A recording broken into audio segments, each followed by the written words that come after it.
All righty. Good evening, and welcome to the Let's Talk Destiny Talk Show. As you know, we have been using this month to honor and celebrate fatherhood. We've also spoken with some young ladies who talked about their trauma and how they're healing from not having their fathers in their life. So, all month we are talking about the gift of fatherhood. And so, as you know, the Let's Talk Destiny show is purpose driven, and so we like to bring out the individual purpose of each one of our guests. And tonight, I'm excited to have my nephew with me, Jermichael. He's an encouragement to me up close and from a distance. And so, I'd like to say welcome to my humble format, Jermichael. Mm. Thank you for having me, Jamie. Absolutely. Okay, so as you know, we're talking about fatherhood, and one of the things I wanted to start our conversation with is this.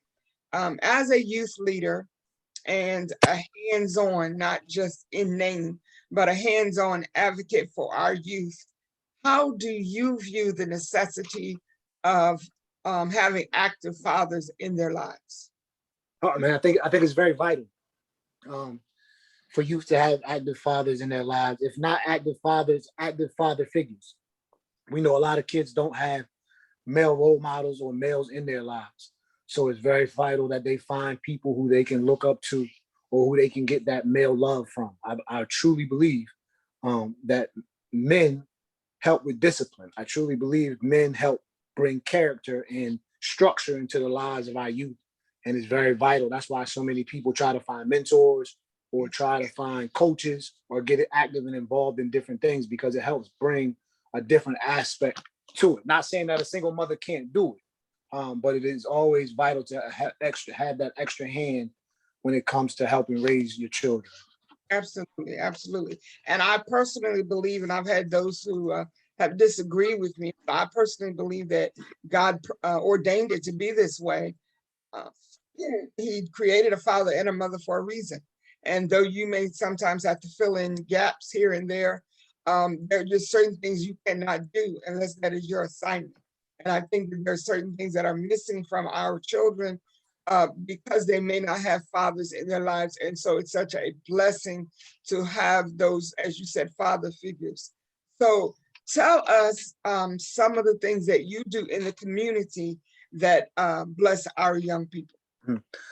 So over the years, I've started several programs in the community, from basketball programs to self-improvement programs to seminars for young men and young women, with the help of a lot of different people through the organizations that I have grassrooted. It's just been an excitement, man. I'm not a one-man army. I've had a team of people who have truly helped me out over the years, especially with our Young Women with Dignity seminars. We do a prison and gangs seminar that we do for young men. Uh, I've had tremendous help from people who also are like me. I didn't have a father figure in my life. I had a mother, strong mother, and I had a lot of coaches and mentors around me, but I didn't personally have my father in my life. So I tried to grow up and become what I needed, if that makes sense. I grew up to become what I needed, and that was one of the things that I believe have helped push me in the direction that I've gone as far as being an activist or an advocate for youth in our community. Absolutely. And I love that. And I've watched you for many, many years do just exactly what you said. And with the coaching basketball, sometimes people think that it's just about learning how to dribble, learning how to shoot, learning the positions on the court. But there's a lot of discipline and there's a lot of camaraderie and learning how to be friends with people, your peers, but it's also about having that male authority figure. Because as you said, there's a lot of young men in our community that do not have fathers in their homes, and they look forward to sports or whatever it is so that they can have a male that they can go to and say, I'm having a problem over here, or I'm struggling in school. And that's one of the other things that I've noticed about you, and I wanted to bring out that you do have biological children of your own, but you don't hesitate to step in and father hundreds of other children in this neighborhood. And I wanted to publicly commend you for that and to salute you, because that is a very unselfish thing to do. And I really appreciate you doing that. So, Jermichael, how many children do you have? I have 3 children Or that I raised. I have Jalil, Jemiah, and Jamani. So those are my 3. I have a boy and 2 girls. boy and 2 girls? Now, I ask every father that I've spoken with, I ask this question, and I'm going to see if you're going to tell the truth. Do you father your daughter differently than you do the sons? Yes, yes, tremendous. Um, First off, being African American, living in America is hard.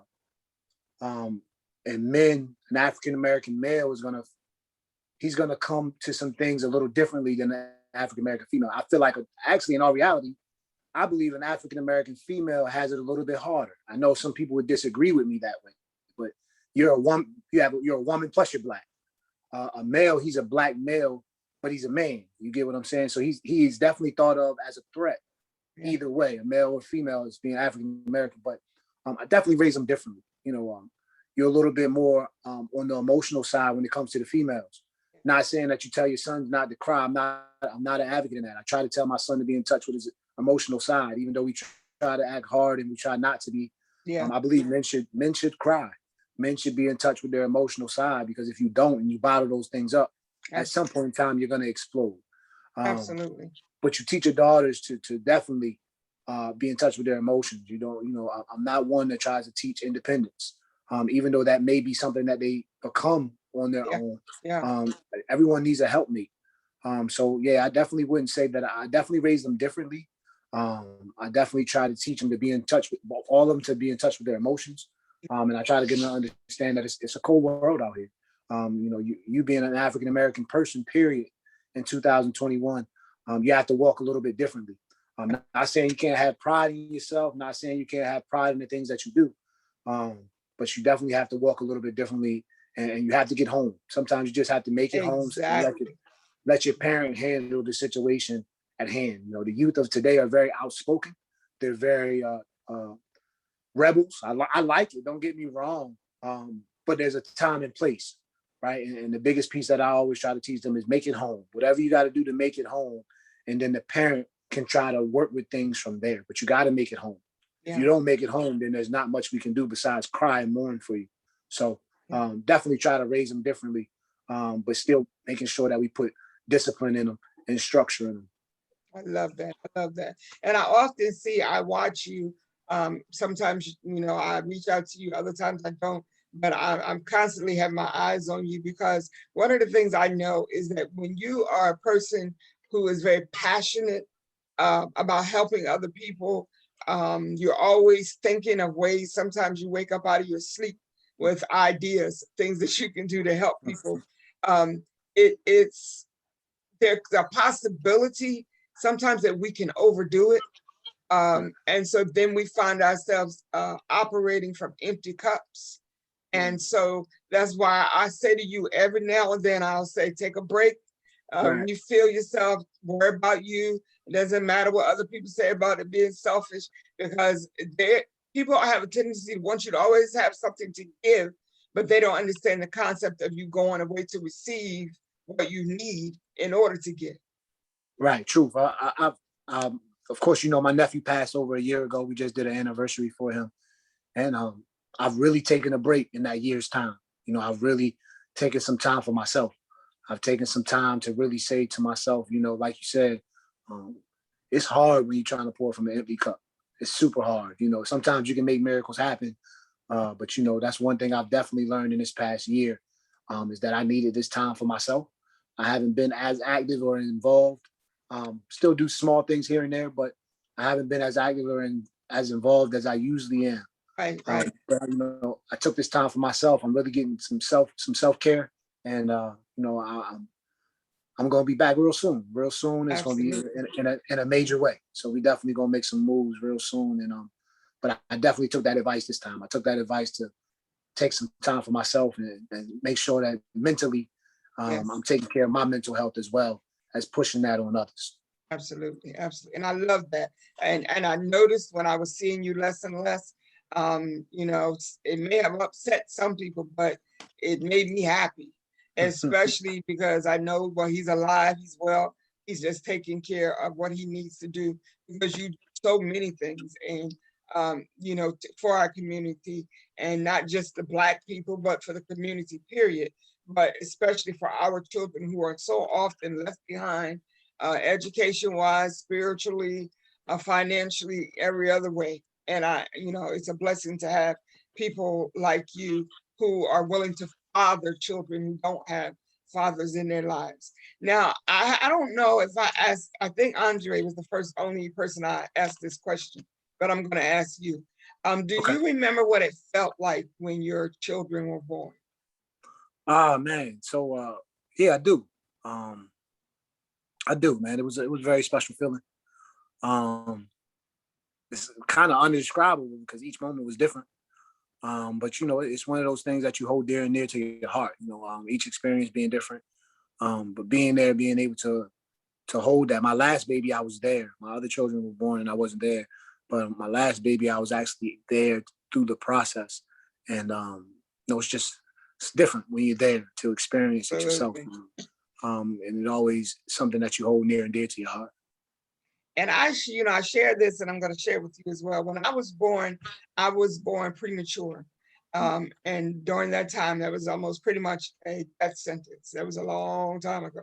And my father made a covenant with God that if he would let me live, that he would serve him for the rest of his life. And he did that. Most Um, definitely. what kind of covenant did you make, not necessarily with God, but when you saw your children as infants, what kind of covenant did you make with yourself? Promise did you make to yourself and to your children with regard to what you would do for them? I always promise to be there. It's nothing like an absent father. Again, we all men, we all walk our own paths. I'm not judging anyone for the path that they chose to walk or the things that they had to do in their lives.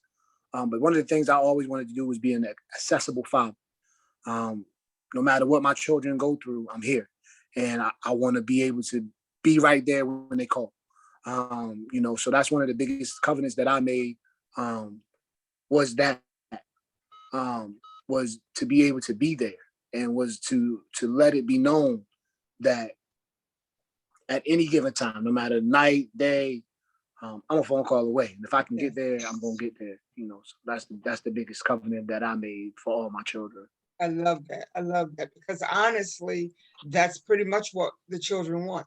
Right. I've talked to some fathers over the years who said, I'm not a part of their lives because of their mom, whatever, whatever. But I buy them some toys, or when it's time for school, I buy their school supplies. Okay, that's wonderful. But I think what most children want is your presence. And Yeah. even if you don't live in the same household with them, they need to know that I can depend on you. And like you say, I like that term, you are an accessible father, and that your children know wherever you are, that if they reach out to you, you're going to do your best to get to them. And I think that that's extremely important. I talk about this sometimes, how I didn't really realize the impact of absent fathers because I didn't have one. My father was there all the time. And I think it's something that I took for granted because it was just the way it was. And I had classmates that would say, my dad doesn't live with me, or I don't even know who my daddy is, or whatever the case may be. And as a child, I couldn't even process that. What does that even mean? Like every, every time I come home, there's my dad and my mom. I couldn't.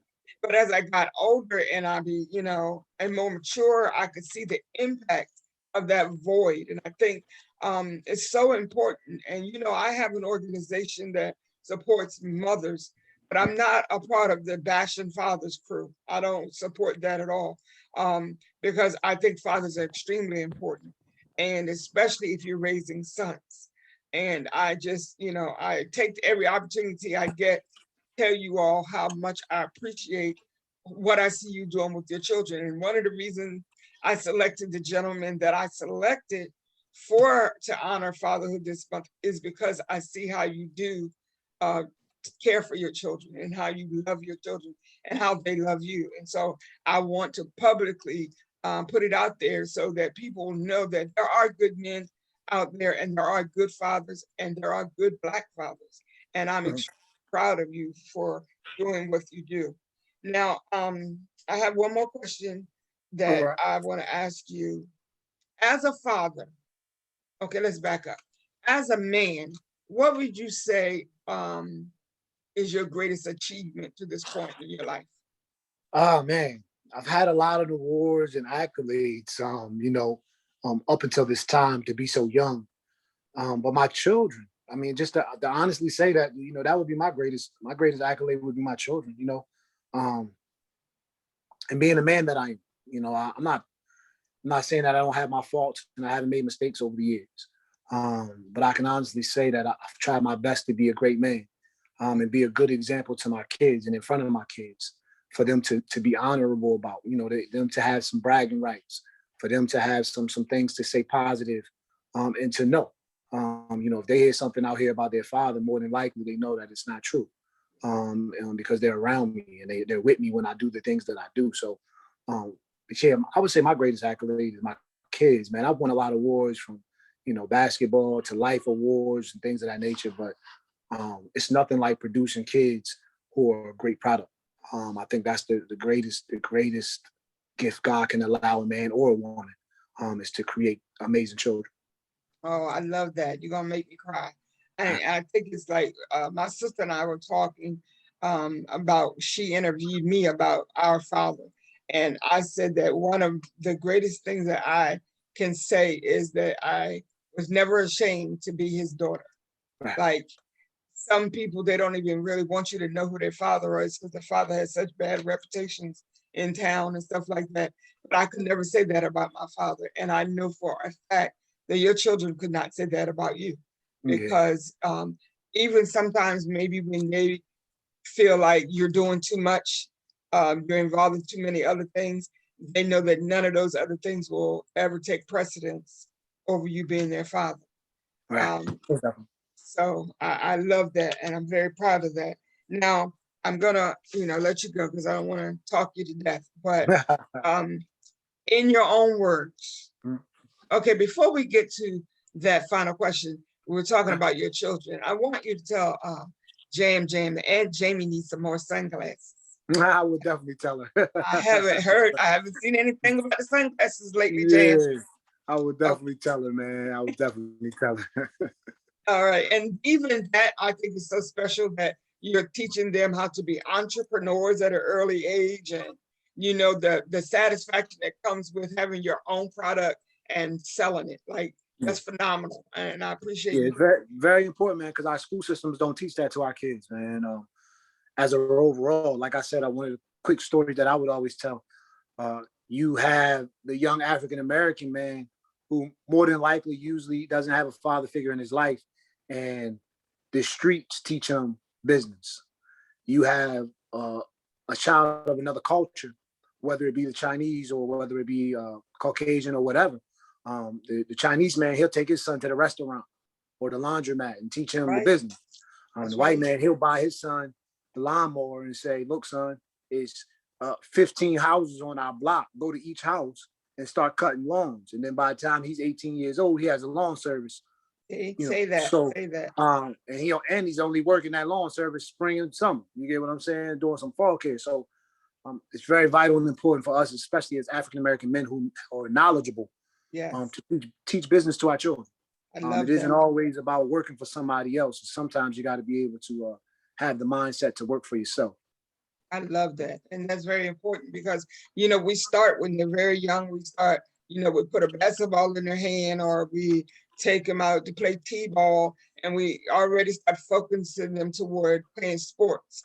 But Right. very seldom is anybody, like you say, saying, let's get out here on this corner and sell some lemonade. And then Mhm. whatever money you make, you put in your piggy bank, that's your money. Right. And then Most you definitely. teach them that. So I think that's phenomenal.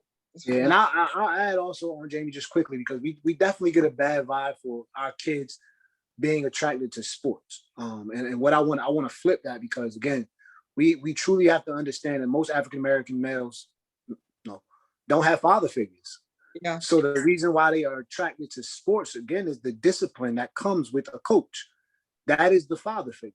So a That's lot of true. times we're attracted to football, we're attracted to basketball because of the male figure that is there to be like a father to us. And I know we get a bad rap for that, but it's just one of those things where if you don't have a father and you're craving for that type of attention, then where else would you find it besides sports? It's not often that a lot of Black kids are on the mentor list. Yeah. But they're not going to find a Black mentor. You get what I'm saying? That we felonies keep a lot of people from being a mentor. Exactly. When in all actuality, some of the best mentors are the ones who made mistakes. But just Hello. because of that, that piece of paper, sometimes with the felony that they may have, that is so true. They're not allowed to be a mentor. And I truly feel, and I've pushed over the years, that if a person hasn't been in trouble in the last 3 to 5 years of their lives, and it was not something that was sexually involved or abusive to a woman, they are the best mentor because they haven't made those type of mistakes that they used to make. And our kids need those type of examples. But a lot of times those gentlemen get overlooked because of their past. And it's just a sad thing because, that still leaves our children to gravitate towards sports to find mentors. And it's true. And I support sports totally. Because I know for a fact that my sons, they didn't have their fathers in their life. One of them was deceased and the other one was, I don't know where it was, but if it were not for coaches such as yourself and other gentlemen in this area, they would not have had that male interaction. They had their grandfather, but he was older and so forth and so on. So we teaching them the discipline of playing a sport. We teaching them how to be coachable and how to because a lot of times they're in the house with just a mom, they kind of like get away with a lot of stuff. So let's just be real about it. And so they need that male that they know when coach come around, or even if mom calls coach and say, I was acting up in school, there's going to be some issues. Most definitely. So they need that. And like you say, and we're teaching them there's nothing wrong with that. It's very important, a very important part of their lives, but we also want them to not just think that's all they have to offer. They can have their own businesses. They can, take care of themselves in such a way that they don't have to rely on the government and always be, told that they're just a statistic and they don't deserve anything better. They do deserve better because they come from kings and queens. And so we have to remind them of that. Like, we have to remind them of where they come from. And so I thank you for all that you've imparted into the children in our community and to your children. And I think you're doing a phenomenal job. And I just want you to always remember your first responsibility has to be to yourself, because you cannot give out what you don't have. And because you have a good heart, because you have a passion for people, you will always find somebody pulling on you. Somebody always wants what you have. But sometimes you have to say, no, I only have a little bit left, and that's for me. I'll get back to you when I feel up again. And there's nothing wrong with that. Now, what I want to ask you as our final question. All right. What, in your own words, tell me, what legacy are you leaving for your children? I would say that I want to leave a legacy because I'm still working on it. But I would say that I wanted to leave a legacy of selflessness, right? Like I want my community and people out there to know that I've always tried to create something to make sure that we as a people were better. Right. Like you said, we come from royalty, and understanding that we come from something, and over the years we've had our history destroyed. We've had several images and standards pushed on us from society. But I truly want to leave a legacy of understanding of selflessness. That it's never been truly about me. I've gotten accolades. I won awards, but it's always been about the people. It's always been about making something out of nothing. We've over the years have worked with shoestring budgets. We've never been funded by the government. We've never been funded by the state. Wow. We've always taken whatever funds we could find or put our hands on and made the best of it. And it just, you hear the stories of how, God made miracles happen. We are prime examples. And I say we because, again, like I said, I haven't done anything on my own. My legacy is going to consist of multiple people who have always supported me and who have always pushed me to be better. But that's the thing, selflessness. I always want people to understand that it's never truly about myself. It's just about the betterment of our people. So I want my kids to understand that, as they grow up and go down their different paths, I just want them to understand that, I think the song says it's bigger than me. Bigger than me. Yeah. So as long as we all understand that it's bigger, then we will continue to be blessed, and we will continue to be a blessing to others. Awesome. And as we close, I want to say, I want you to get with me as soon as you can. I want to find out how I can get involved in the strategic way to remove these guys who have been to prison from being mentors, because I don't know, the laws or the whatever, but I'm very interested in that, because I know for a fact that people who have made mistakes are the greatest teachers. Because if I've been down that road, I can tell you, I can see, number one, if you're heading down that road, and I can tell you what's at the end of that road and help you to head you off from going down that road.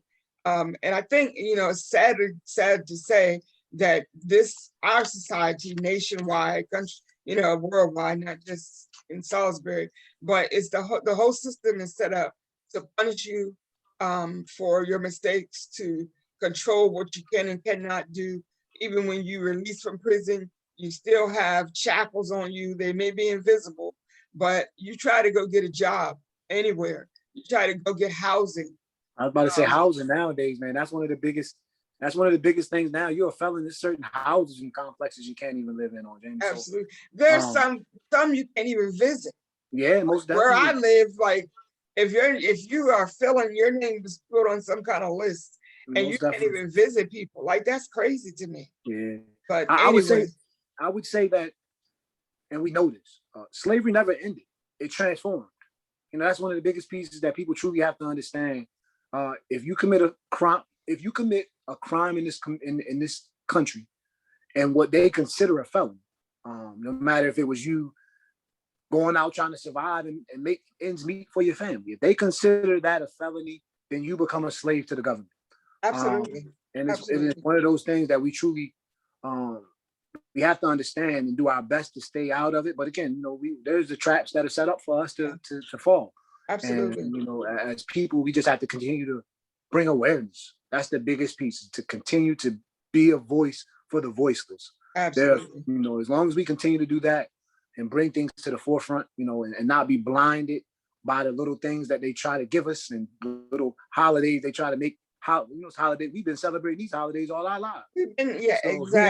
Exactly. We can't take the small things like that and call them big wins. So we just got to continue that.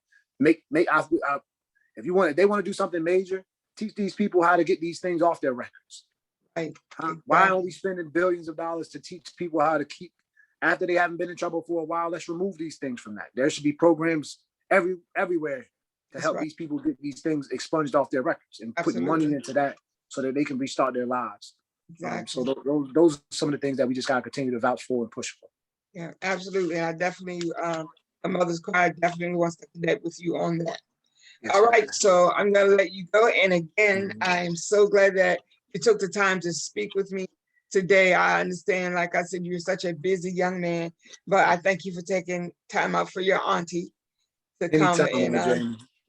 And happy Father's Day. And I celebrate you, not just as a man, not as my nephew, but as an amazing father. I'm very proud of you. Thank you so much. I love you. And thanks for the words of wisdom, as always. And anytime, man, I'll never be too busy to make time to speak to the people and speak with you. I love you. Yeah, I love you as well. Take care. Have a good evening. You too. Bye-bye.